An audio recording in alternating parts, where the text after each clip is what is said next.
Mike Kiser. There he is. I'm here, believe it or not. Thank you Hi, very Mike, much. how are you? Doing well. How are you, Sama?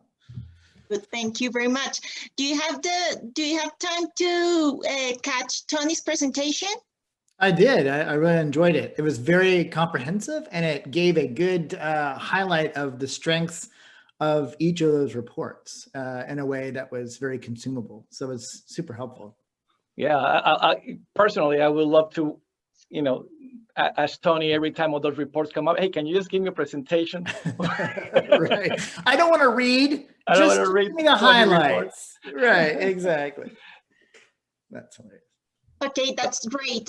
We want to remember everyone that all the presentations will be available on demand later this evening.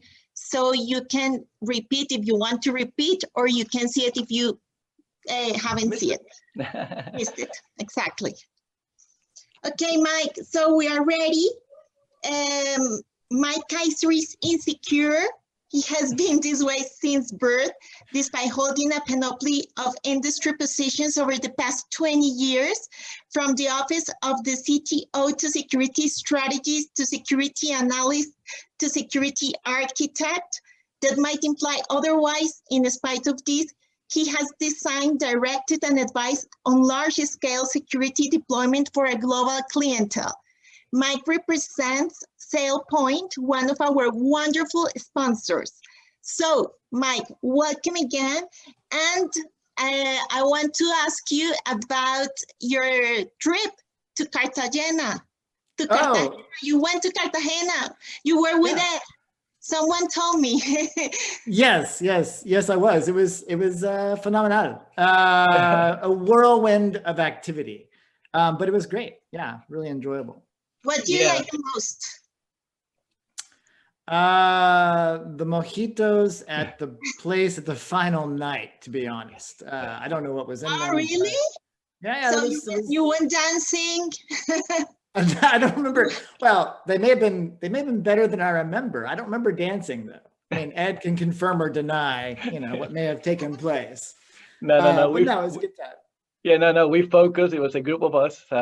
So just to bring everyone up to speed here, I host a couple of events in Latin America, Tactical Edge, obviously. And then last year, in I think it was September timeframe, I did a international CISOs summit where I brought a lot of really nice experts, Mike being one of them. And we were in Cartagena. The summit was 2 days. And it was for Latin American CISOs, and we had about 60 plus CISOs present during 2 days.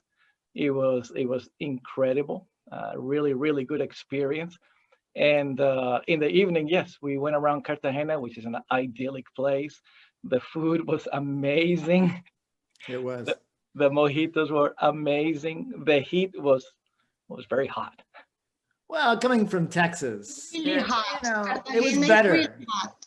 Yeah, it was better than where I was from. So it's a special place, It sounds Cartagena has like magic. I think it's really special. It's got history that's been well preserved. You can relax. It's just a different vibe than say Bogota. Yeah. Okay, Mike, what is your presentation about today? I'm going to tell a story, and it's all about the largest art heist in history. A museum in Boston. We'll find out more here in a moment, but there was a lot taken all at once, and it's the largest art heist, not only the largest art heist in history, but the largest one that has never been solved. And how I'm going to relate that, I'm not just going to tell the art heist story. Actually, it's going to relate to how we think about privacy and identity and the data associated with identities. Excellent. Well, thank you, Mike. So, thank you so much. So the stage is yours. Welcome to Tactical Edge. Thank you very much.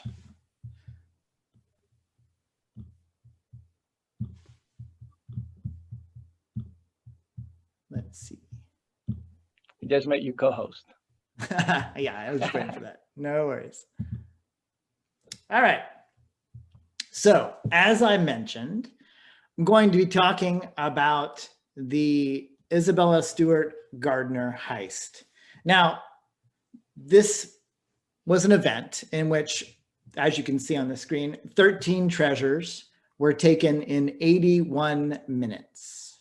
Now, I'm going to tell the story of what happened, but as I do so, I would like all this not to so much think about the heist itself, but rather think about how identity is the new Vermeer. And the reason I'm doing it this way and emphasizing this is that this is a security gathering, people who are thinking about security all the time. And so our default is to think about the theft, right? And, oh, how could we have prevented it? Do the word zero trust come into play at all?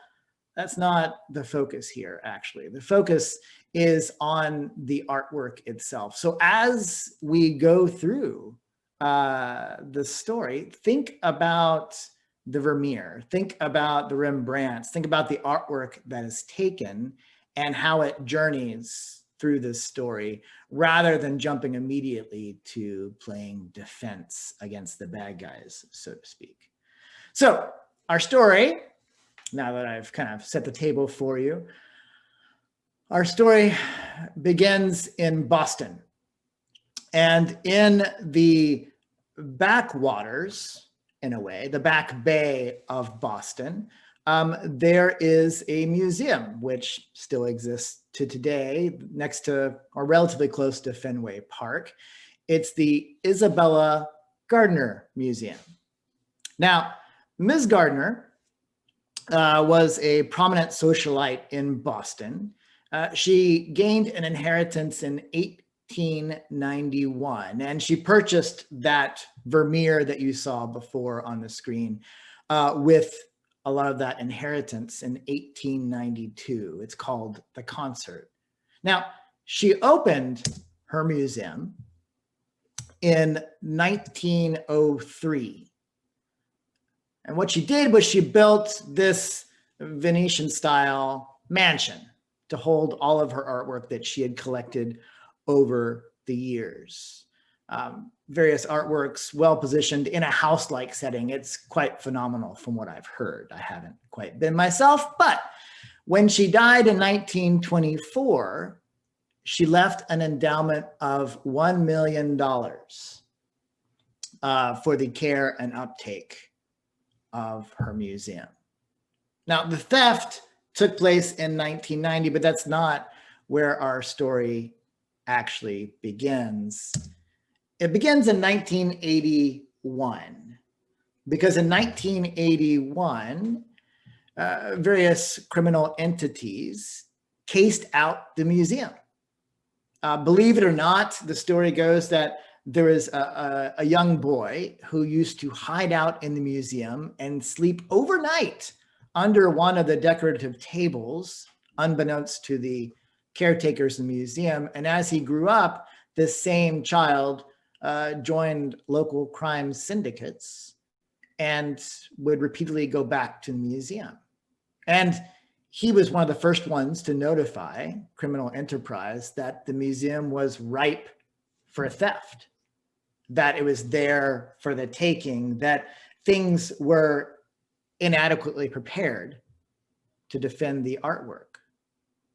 And so for 9 years, the museum sat there ready for exploitation, ripe to be pilfered. And they realized this, right? And so they added additional security. They put in, remember, this is an old school Venetian villa. So they put in 60 infrared motion detectors in various places throughout the building. They put in 4 external cameras to monitor the outside, at least. And they hired additional security guards.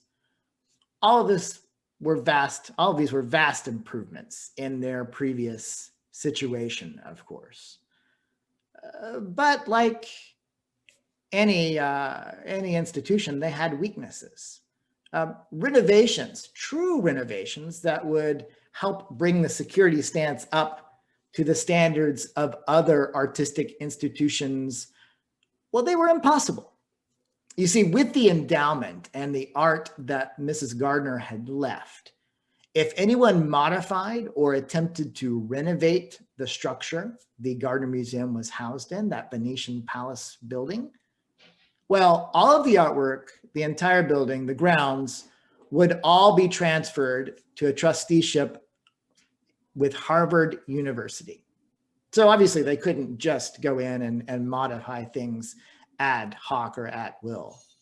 Secondly, the guard salaries were still underpaid for the time period. Those who were employed by the museum made slightly over minimum wage, which at that time in 1990-ish, the guards were making about $7.35 US per hour. And then lastly, there was a lack of a fail-safe policy. And we'll talk about this more in a moment, but most museums and most secure facilities have some kind of fail-safe policy, by which I mean they have some system where the guards, the people who are in charge of security, make regular call-outs to some facility to say, yes, everything's still fine, everything's normal. And if they're not heard from after a certain period of time, well, then the police are called and security forces swoop in. There's a problem that's known. That was not set up here at the Gardner Museum. The board was resistant in investing in securing all this artwork. Now, great, that's the museum, right? But actually, we found ourselves, as you all know, in a similar position with identity and identity data over the years. Our identity data is ripe for the taking. Last year at DEF CON, I did a talk in which I created a synthetic identity. Her picture is blurred out here on purpose. And I created this account and created this identity, excuse me, and created accounts for her at 20 to 25 different online services, just as an experiment to see how bad consumer identity, consumer privacy, consumer security for that identity data was. And so then after I went through the process of signing her up for all of these accounts, I went through and I actually read all 25 privacy agreements. Pro tip, if you're having trouble sleeping, privacy agreements are a great sedative. Anyway, as I read through them, I was struck by how horrific the situation actually is. 5 of the 25 I read through track activity on third-party sites, no matter if you're logged into the original site or the one you're looking at through cookies and other types of tracking.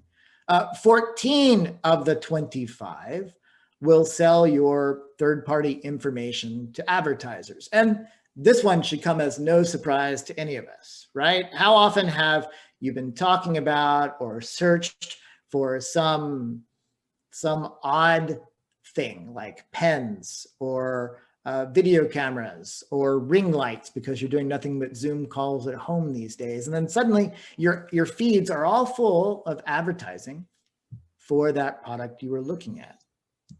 And then finally, 8 of these services will retain all of your content even after you delete the account and remove yourself from the service. And these 8 are not just the ones that are required to keep them for regulatory purposes or accounting. These just say, look, we're going to keep your data as long as we feel like it. So obviously there's a problem. Now, this is consumer identity, but the same can be said for a lot of how businesses treat their clients and their customers today in terms of privacy agreements. My all-time favorite portion of a privacy agreement is this one. I won't reveal which service it is because that's not the point, but these are back-to-back paragraphs in the privacy agreement. You read the first paragraph and it says, you retain all rights in and are solely responsible for the user content you post. And you think, great, that's exactly what I want. If I create something, if something's known about me, I want that secured. I want to have it. I want to own all rights. I want to control it. Then the next paragraph says, by the way, you grant a non-exclusive, royalty-free, transferable, sublicensable, worldwide license to use, store, display, reproduce, save, modify, create, derivative works, perform, and distribute your user content. So by posting, you retain all the rights, but you give us rights to do anything we want with it. The upshot here is that our identity and our identity data, as everyone knows, is ripe for the taking. And it's been this way for years. So our identities and our behavior online, the attributes about us, in fact, everything that we are starting to realize is really important is ripe for the taking, just like the art at the museum. Which takes us to March 18th, 1990. This was St. Patrick's Day of that year. And this was the night of the heist, so to speak. Now, our story begins at 1 a.m. So I guess technically the day after St. Patrick's Day, but it's Boston. So I'm assuming St. Patrick's Day is still kind of going on. And what we notice is we have an alarm on the side door of the museum. Now, if you remember, I said before they had installed motion sensors throughout the building, and they're not uniform, but they're throughout. And so what we'll do is we will follow those alarms through the building. And the reason we know about them is that we still have a record. When the criminals, when the thieves left, they took the printouts, they took the videotapes, they didn't take the hard drive with all of the alarm information in them. So we have timestamps and locations, and we'll follow those along. And as I said, it was 1 o'clock when Rick Abath, one of the primary security guards, opened and closed the outside door, which is a little bit odd because this wasn't standard protocol. And in fact, there were a bunch of college students walking along the street, I assume after, all the revelry or during the revelry, and they noticed two men sitting in police uniforms in a hatchback along this same street where Rick Abath opened and closed the door. He claimed he did it regularly, and the FBI has never commented really on this specific incident. But it's the first event in a chain of events. And remember, this is the side door, as you can see here. It's not the main door. This is a side door where the security desk actually sits, and we'll see that in just a moment. And it's at this same side door, same street as that hatchback I mentioned, where at 1:24, we have our second alarm. It's that same door that Rick Abath opened 24-ish minutes ago, except this time, there are two men dressed like policemen. This is the sketch rendering of them later on. And they motion to Rick Abath, who's in the security area, and they say, hey, we're investigating a disturbance. We need to come in. Now, other museums, such as the Museum of Fine Arts in Boston, across the way, the protocol would be to call a supervisor before you let anyone in. That was not the protocol here at the Gardner. And so Rick Abath lets these two cops in. And you can see here in the lower left, from videotape from actually the night before, this still, you can see this long desk where Rick Abath is standing behind, and he's let them into this kind of antechamber where there's doors and security doors on either side. So he's still relatively okay. And as he stands behind this desk, he is in close proximity to the panic button. And this panic button is the only way of notifying the outside world that something has gone wrong. Hit the button, the police come, or the other police come, or the real police, who knows, right? Anyway, backup and help comes when you hit this button. As they're talking, the cops who Rick Abath has let in, they say, hey, don't we recognize you? I think we have a warrant for your arrest. Come over here. So Rick Abath does. He walks around the desk, leaving the only method he has for calling the outside. They throw him up against the wall. They start to pat him down. They tell him that this is now a robbery. They handcuff him. They tell him to call his other guard who's doing patrols in the rest of the museum, which he does. The other gentleman comes down. It's now both guards, the only guards in the museum, are now frisked, handcuffed, and led down into the basement, duct taped and tied, handcuffed basically, to prominent structures in the basement. They're told, look, we know where you live. If you say anything, we can come get you. If you don't say anything for a year, we'll give you a reward. Then, with the guards secured, the cops, the thieves, begin their work. Oddly enough, the process of frisking someone and taping them up and all that, I don't know how long it takes. I've never done it personally, but there's a gap of 24 minutes because it's not till 24 minutes later that other alarms start to go off. Now we're on the second floor. They've gone through the main hallway where the staircase is, and they're in the Dutch room. And in the Dutch room,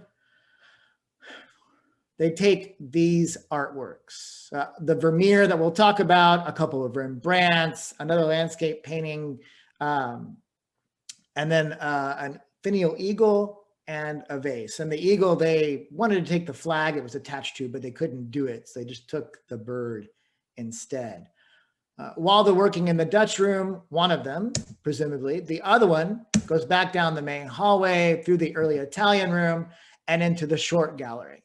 And here they take 5 Degas sketches and paintings off the wall and steal those. Now, keep in mind, this is not organized. What they're doing is they're literally lifting frames off the walls and using a knife and cutting them out, taking the canvas away with them. It's rough, it's dirty, it doesn't seem to be very thought out. Some paintings are taken off the wall and then not cut out, not taken. It feels a little bit disorganized and somewhat, frankly, unprofessional.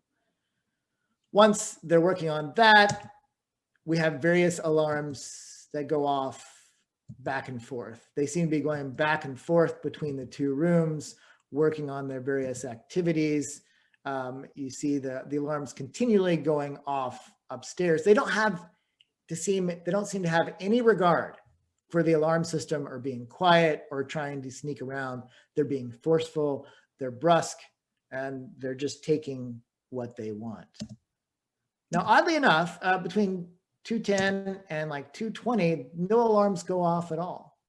It's unclear what they were doing, but it seems kind of odd. Perhaps they were checking on the security guards back in the basement. It's unclear, but by 2:23, they're back at work again upstairs.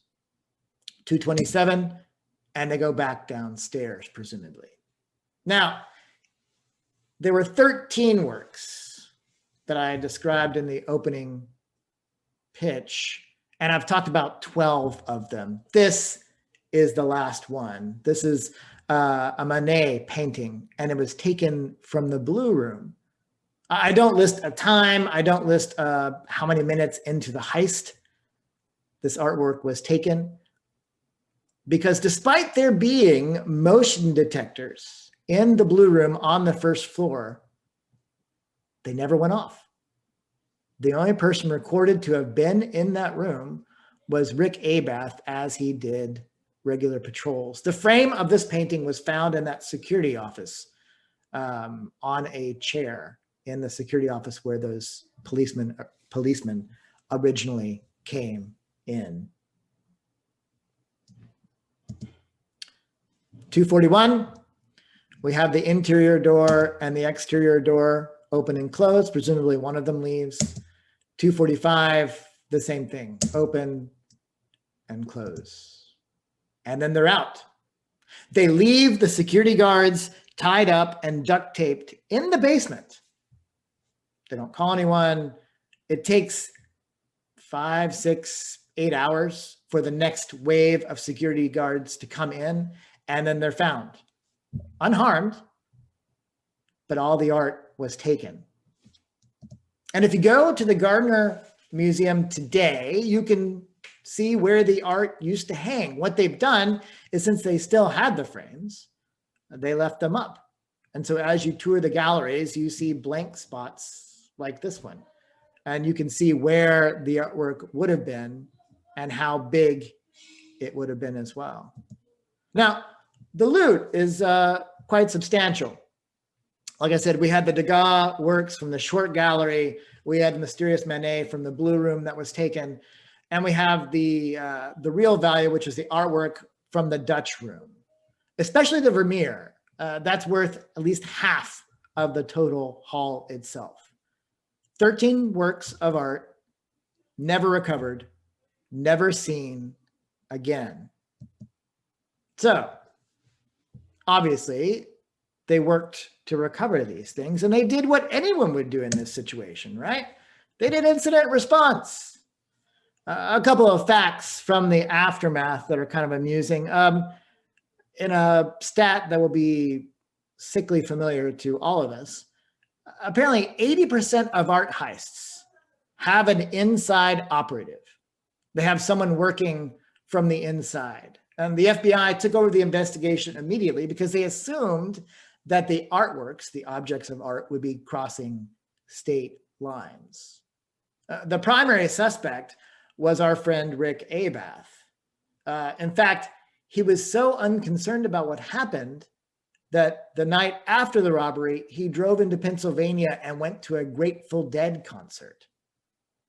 However, they watched him for years and years, watched his bank accounts, watched everything, and there was never any sign that he was to blame or involved at all, that it was more that he was just negligent.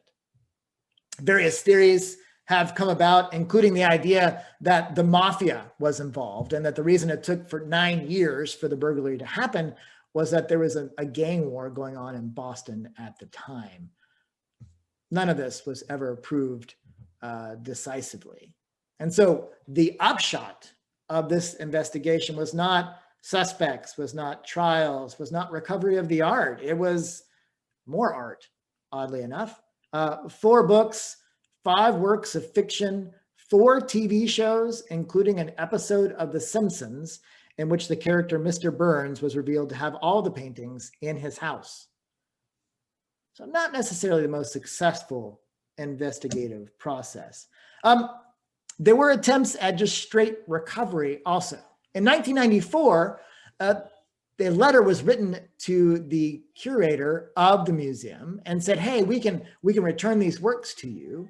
We want immunity for ourselves and others. And they had the curator of the museum publish a typo in the Boston Globe, and you can see it here on the right. They wanted a 1 added to the front of the exchange rate for the lira on a particular date. The newspaper refused to publish the wrong currency, kudos to them, but they did put a 1 out in front. After a couple of communications back and forth, the person who originally contacted the curator stopped talking. And that was another dead end. Now in 1995, the statute of limitations for this crime expired.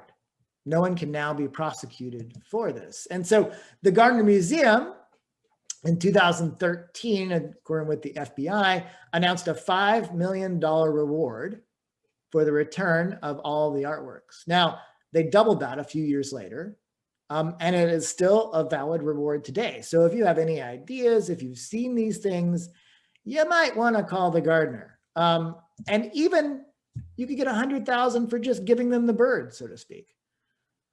Now, why is this important? Why would this work? Why would giving a reward, why wouldn't the artwork just kind of be gone? Well, as a director of security, the Gardner would say, art thievery, stealing art, it's a short-sighted crime. The only place they can get money for it, monetary exchange, is from the museum, because the art is too well known. It's too identifiable as valuable and one of a kind.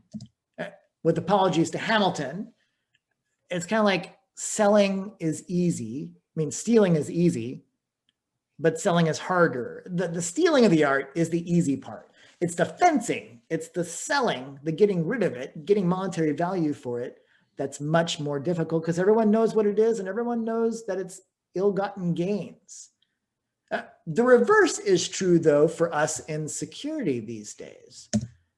Selling data, identity data, selling identities is easy, but stealing is harder. Now, why do I say that? Well, it's because we spend a lot of money, a lot of time, a lot of effort on defense, right? Prevent your data from being taken, prevent the criminals from breaking in, prevent the breach. Zero trust, defense in depth. None of this is bad. But the reason more art isn't stolen is because selling is more difficult.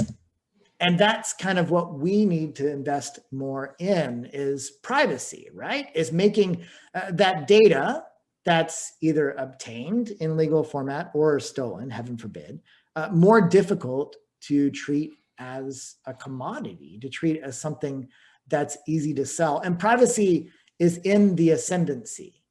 More and more organizations are realizing that they need to invest in it and spend money on it. And that's why I'm advocating for identity being the new Vermeer. And by identity, I mean the attributes that make you up, your behavior, all the different components of each individual's identity. Now, the Vermeer I'm talking about, like I said, it's half the value of the loot itself, $250 million in 2015. Only about 34 works have ever been associated with Johann Vermeer. It's considered the most valuable stolen art object in the world. To dissect that a little bit, what makes this painting is a couple of things. It's recognizable and identifiable. Everyone can see what it looks like, and there's a reason the FBI put out photographs of it. It's synonymous with its creator, right? You say, oh, look, it's the Vermeer. You don't say it's the painting. It's a temporal expression of self. Vermeer, an artist paints this, and it's an expression of how they feel, how they see the world at that time. It's also created rather than collected. No one went and forced paint out of his hands. He created something and then put it out to the world. It's obviously one of a kind, and it's impossible to sell. If we treat identity the same way, we can make some progress, right?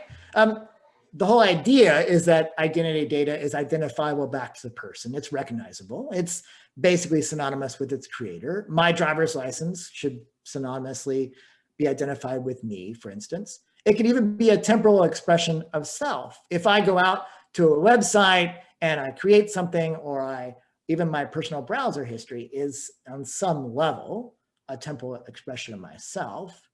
But on the other aspects of comparing identity to the Vermeer, we start to fall apart. More often than not, information and identity data known about me is not created by me, it's just collected about me, right? Someone is using cookies or tracking pixels to figure out where I'm going online. My behavior is tracked across the web, and I'm profiled to see what I would be most likely to buy. It's not one of a kind either, right? Because many, many, many entities have that data about me or about you. And of course, it's not impossible to sell. There's a whole market back and forth for these resources about individuals. And it's that last one, that impossible to sell, that people who are invested in privacy are beginning to realize is a problem, and they're trying to address it. Now, people as disparate as Andrew Yang and will.i.am are on kind of a decent track. They're trying to endorse privacy. And the way they're doing it is they're saying that identity data, people should be able to own their identity data. It's like a human right, but they're couching it in the context of property rights. Now, Andrew Yang had this as a plank in his candidacy for 2020. He's converted that into something he's calling the Data Dividend Project. The good part is it's collective action, which means it's not any one individual trying to make decisions. They're trying to leverage the CCPA, the Privacy Act out of California, which actually doesn't have any stipulations to allow reimbursement for using of identity data. But the idea is you would collectivize and you would get payments out, say $5, $10, $20 for organizations using your data. Another example is will.i.am. He had an article in The Economist in 2019 where he was doing something similar. He was basically saying his identity and his data about his identity, he wanted to be paid as enterprise used it. I think his parallel is more to the music industry. Now, both of these people are trying to do something good in terms of encouraging privacy.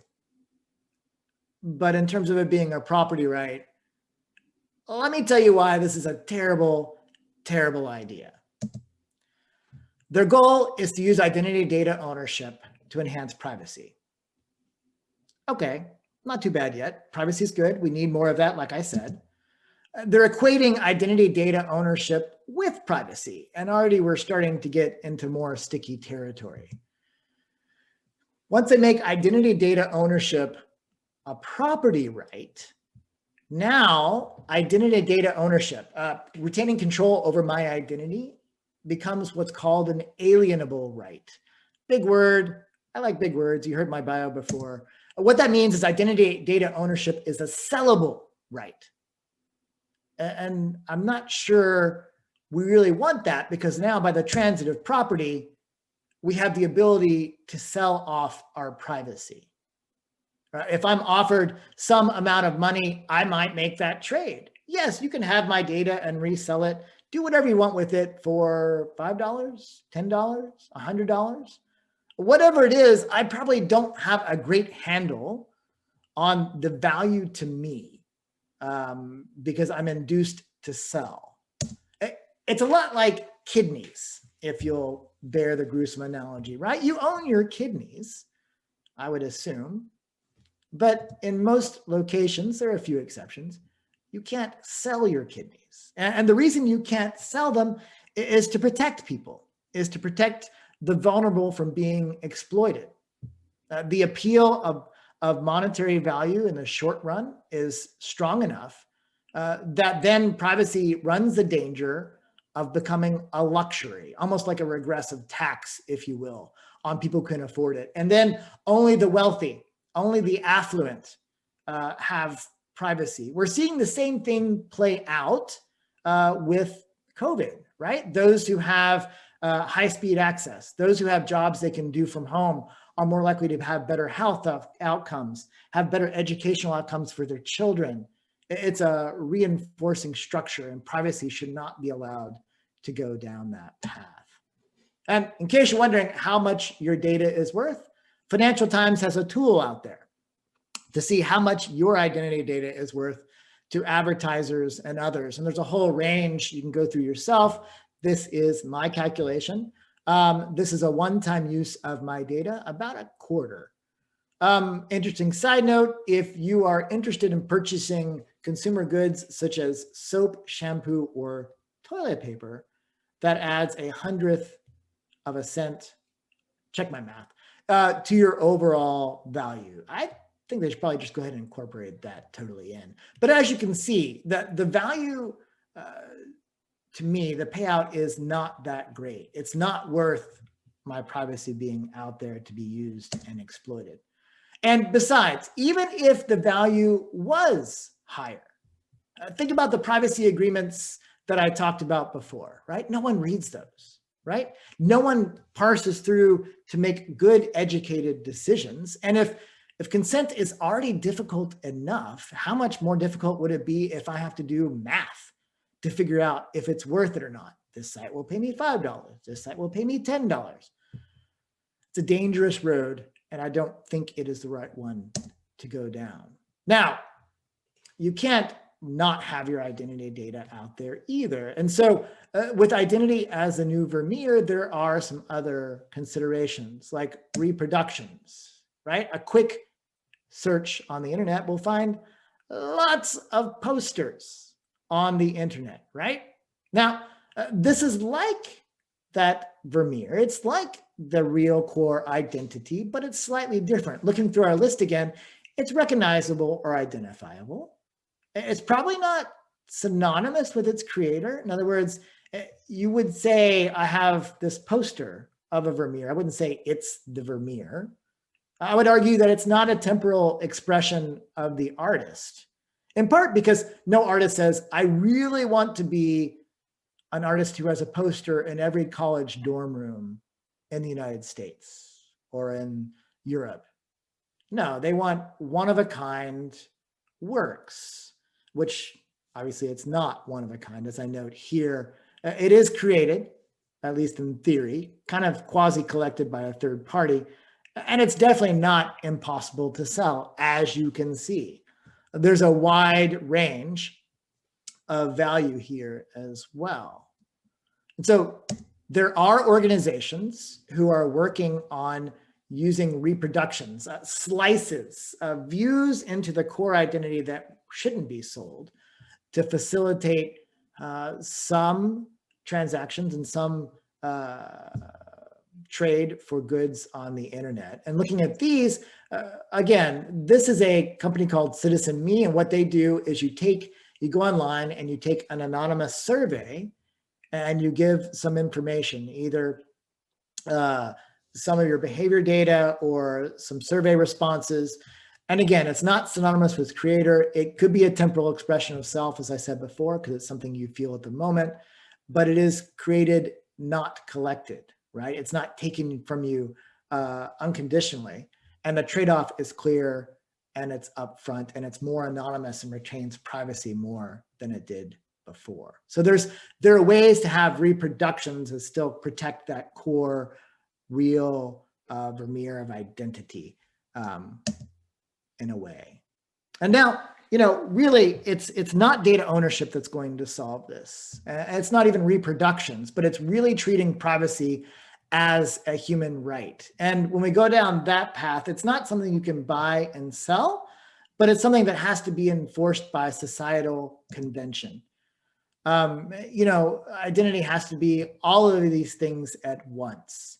And these things go beyond the scope of an individual, beyond the scope of an enterprise, and it's more an issue that the collective has to drive. And of course, data privacy regulation is where I'm headed with this. Now, the issue, of course, here is that it's a bit spotty. There are many nations that have national privacy and data privacy laws. The United States is not yet one of them. We're working on it. The disparity between these regulations and these laws presents a challenge. And I defer to other experts in the field who know a lot more about the current stance of privacy and its associated risk around the world. There's a talk on the 14th that Andrea is going to give. I highly recommend you tune into that for the latest development in all of this. In the United States, if you're interested in the privacy regulation and creation of privacy as a human right within the United States, the Brookings Institute has a fantastic report out about the latest two policy proposals before the United States government, the Consumer Online Privacy Rights Act and the United States Consumer Data Privacy Act. Both are before Congress right now, and they're working on recommendations on how both of those can be improved, comparing those and giving updates as they go. As I said, this is a much deeper subject than I have time for, and that's a different talk.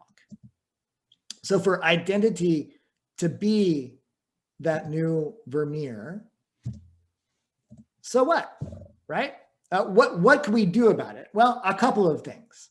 One, buy into the fact that privacy is an expectation. And rather than just lip service, that means investing funds, investing time, not just in defense, not just in zero trust, but in trying to make that data unsellable elsewhere. Setting expectations that privacy is important and worth investing in. Legislation is either already here for you or it's coming, one of the two. And as that legislation comes, we need to embrace the idea that identity data is not a commodity. It is not the new oil to be bought and to be sold at will. Proposals such as will.i.am and Andrew Yang are not a great idea. And your enterprise personally, take the logical steps, right? Catalog your collection. See what art you have in your enterprise and establish privacy policies preemptively, even before you're required to by law. This is what it means to have identity be the new Vermeer. And in terms of the Gardner Museum, well, the $10 million reward or the $100,000 for the eagle itself is still out there. So if you have seen any of these paintings, if it's in your uncle's basement or what have you, just there's the URL. You don't even have to split the reward with me. Just take it all. The art needs to go home. So in short, identity has to be the new Vermeer for all of us. It needs to increase its importance. It needs to be unsellable. The core of identity can't be a commodity. It has to be treasured just like Vermeer's paintings are. Thank you.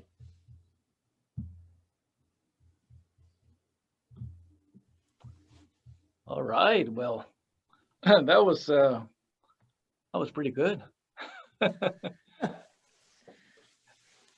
Selma, do you learn a lot about art and identity? Oh my God.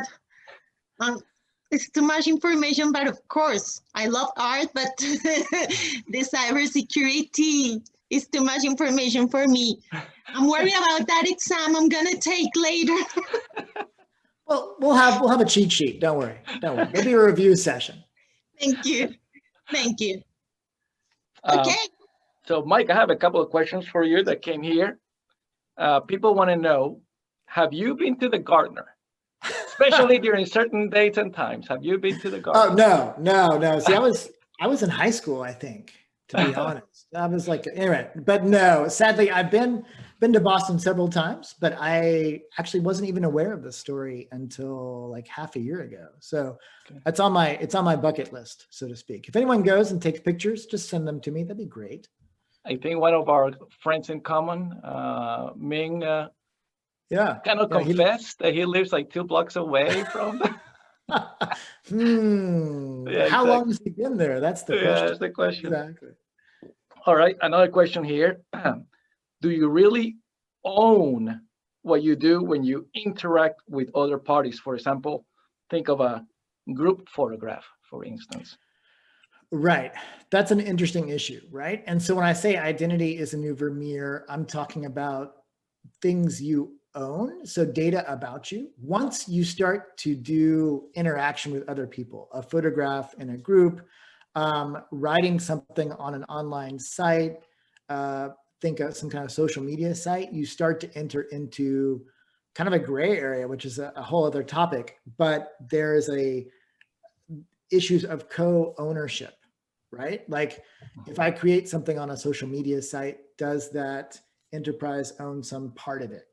Or conversely, if I open a bank account and do transactions, clearly I don't own those transactions by myself. The bank has to have some insight into those so they can regulate, they can govern. So there is this this kind of more gray area. I think I'm most strongly against the idea of data ownership that you would be reimbursed for and would induce people to give up their privacy for not enough value. Okay, so I mean that's an interesting conversation, and I think again, like she mentioned with Andrea Limbago on Friday on her presentation on data privacy. I mean, she's an expert at Right. this And stuff. she can, and Andrea, you're more than welcome to completely disagree with me. That's totally fine. As long as you come strong with a good argument, I'm okay with that. Exactly. Isn't another question, and this is almost like going in the legalese type of thing, but isn't the Vermeer an owned property technically? Yes. See that I was arguing this with my wife last night, actually. She was like, but it's still a painting and they're selling it. True. True. I don't think that, a couple things. I don't think that artists' ambition is to sell their art per se. It's to communicate some message about themselves and their identity and how they see the world. So yes, I think it technically is something that is owned. I think that I have to think about that. I'm still losing the argument with my wife about that, actually. I think the value placed on it is what makes it different, right? You can't actually sell it easily. It's not something that is normal. The other interesting thing is that once you buy it, different than everything, or once you steal it, different than everything else, art you can't really use. If they steal a bunch of money from a bank, you spend it. You jack a car, you drive the car around, right? With art, it sits on your wall. Like you can't really show it to anybody, which is fascinating. Just keep it there. Yeah. I mean, we've seen Bad all choice the to movies. steal. We've seen all Yeah. the movies where all the evil, wealthy people have their own lair where they keep everything for them just because it makes them feel good. Right. Again, the value of your identity, it's almost like, beauty is in the eye of the beholder. It depends on who values that identity more. And that's the price that they're going to give. And if somebody says, you know what, I would like to own that, then there you go. You said something interesting. Privacy as a sellable right. I mean, that's very interesting. What can you go a little bit more in detail on that one? Exactly what you actually mean by that? Yeah, when they're arguing for ownership of my identity data, what they're arguing, even in the Andrew Yang digital dividend thing, he's saying, someone could get paid $20 for how their data is being used. If in a way that is selling your data, is selling your privacy. Right now, your data is taken, either it's collected or stolen, heaven forbid, from some site, and then it's resold, right? But you are facilitating that market if you're saying, I'm okay with selling it.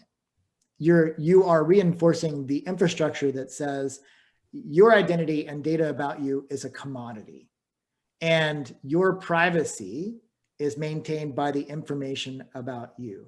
And so if you're willing to sell that, then you are in essence selling your privacy.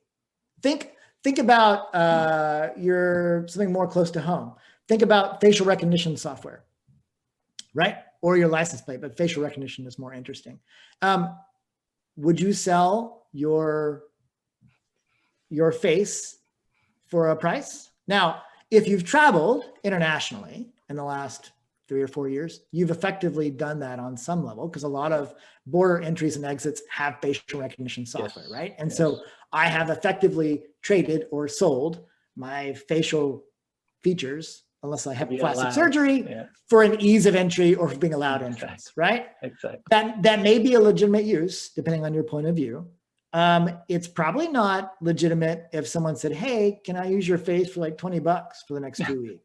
No, right? That's ludicrous. Now, if I have a lot of money, I'm definitely saying no, if I'm affluent and in control of my life. But if I am looking for any kind of financial incentive, and I'm already disenfranchised in society, then I'm a lot more likely to take that paltry sum for something that will cost me a lot in the long term. That's selling your privacy. And so just like, that's why I made the comparison to being able to work from home or high-speed access. It's increasing this economic divide between the haves and the have-nots. And so enforcing privacy is a human right rather than saying, yeah, you can profit from it. I think it's an attractive measure because people are going to say, well, it's going to happen anyway.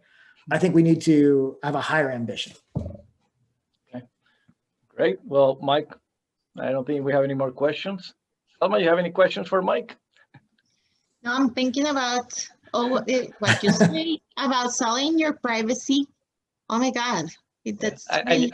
and you're in communications, professional communications in Colombia, and it's all about, you know, selling privacy, selling all this stuff. Yes. So. Right. When I did that fake identity before, I created, you know, I had to find a picture for the person I was going to use to make her look authentic.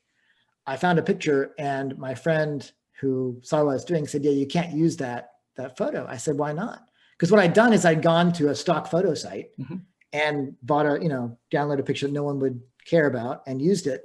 Well, you do a reverse Google image search, and she had not 1, not 5 times been used, but 250 billion different websites, because all the bots go out and take her picture. So she'd been a convict in Nevada. She'd been a politician. She'd been a mystery writer. So so if you want to conceal your face, your privacy for your facial features, just put yourself in open stock art. And then you get it. Then you're everywhere, right? That's awesome. Who knows who you are? Yeah. Don't do that. Don't do that. But yeah. Yeah. All right. Okay. Thank you so much. Really interesting. I was also thinking about, this app that you can change they take your picture and you look like older. Yes. That's harvesting. A lot of that is harvesting could potentially be harvesting your face. Right. There's also a new round of research. This is an entirely different talk, and Liz can probably tell you more about it. There's also a new research tool out there where it will take photos of you and alter it very slightly to where you wouldn't see it necessarily. Like the way the AI works is they take the features and they modify it just a little bit. And then what that does is that it won't recognize you anymore. And the more you use that new photo, the more polluted the information they have about you gets, and then it's less likely to recognize you. But the benefit there is that you don't have to wear this weird mask. I know everyone's wearing masks now, but you don't have to change stuff. It's a very, very slight, imperceptible change. That's fascinating. Wow. Oh my God, yeah. It's fascinating. Okay, Mike, thank you so much. Thank you, Selma. Thank you, Ed, for having me. Oh, thanks for being here, Mike. Looking forward to the rest of the conference, y'all. Absolutely, absolutely. So, Selma, that's morning sessions. Yeah, our morning sessions. We just finished. We have two fantastic speakers.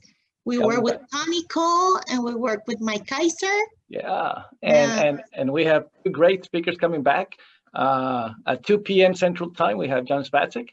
He's going to be doing a fantastic thing about gamifying the tabletop. It's going to be a nice, fun activity. It's going to be live activity. 5 people are going to be interacting. So come back at 2 p.m. Central Time to see a live gamified tabletop activity. If you've never seen one, then you get to see what it looks like. And then we finish with Helen Patton, the CISO of the Ohio State University. I have to ask her why they call it the Ohio State University. And she's going to talk about an insider view of insider threats. So that's going to be very interesting. But before we go, I want to thank again all our sponsors, right? TiVo Networks, SailPoint, Exabeam, and CyberArk. I invite everyone during the next 3 hours, if you have time, please go and stay in the platform, go visit them. They have really, really good stuff starting around 11:30, some really good activities in each of their virtual rooms. You can also go into the networking area, go see what everyone is connecting from, see if you find anyone you haven't seen or spoken to in years. I know in the Latin American event, people found themselves after 3 years of not talking to each other. And so they get to meet each other virtually through this platform, which is that's amazing. It's really great cool. opportunity. Yeah. I want to thank Identity Review because they did a nice write-up about a lot of identity events, events related with identity management, just like Mike Kiser's presentation. So thank you to Identity Review. Yeah, thank you for being here. And we will see all of you back at 2 p.m. Central Time. So Okay, thank perfect. you very much. Perfect. So see you then. See you 2 p.m.